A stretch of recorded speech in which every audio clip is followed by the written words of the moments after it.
you notified the UFC of your retirement. Can you talk about the thought process in that and what this all means?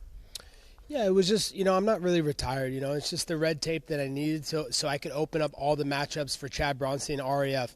I want to go against Armin. I want to test myself on this mat, in the first sport that I ever started in. I started in wrestling. As a little kid, this is the sport that brought me into the UFC and gave me everything that I had in the UFC. It's wrestling, this is what I came from. This is how I got an education, is wrestling. It got me a degree to go to college. So, what I had to do to open up all these big matchups with Armin, with Marty, with potentially Pinocchio, the Palestinian Pinocchio, Bilal, is I had to, whatever you want to call it, the red tape, retire. But in my mind, I don't feel like I'm retired, Mike, because I would still take a fight, and I still train every single day, and I'm still in great shape and in good health. So I don't feel like I'm retired. But if that's what it needed to happen to get all these matchups in RAF, so be it. What were the conversations with the UFC like in this regard? Because I'm sure this was sort of brought up, like, hey, I want to give these folks the matchups. Did you talk to Hunter, Dana, and what was their response? Did you get their blessing to have you and RAF be able to put these matchups together?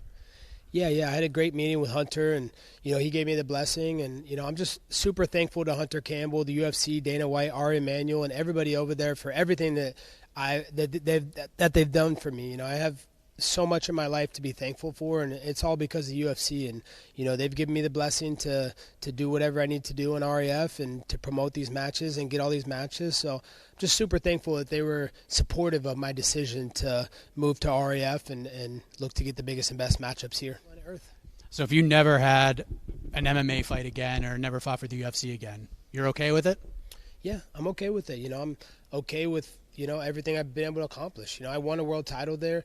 I fought many high-level fights. I headlined many pay-per-views, sold, millions of pay-per-views through the years. So, I'll be okay with it. I'll have no regrets on everything that happened. Everything happens for a reason, So I trust God's plan, and I'm just listening to God now. And I know God wants me here on this RAF mat to promote this league and help the next generation of wrestlers be able to have everything that I never had. Because when I was in high school and college, there was no RAF. It was literally like, okay, you can go be a coach or you can go try this UFC thing out. And for me, I was like, I'll go try UFC. My parents were like, no, don't do that. I don't want to see you get hit in the head. No, that's so scary. And I went against their wishes. I said, nope, I'm going to do it, because I want to get paid like a professional athlete.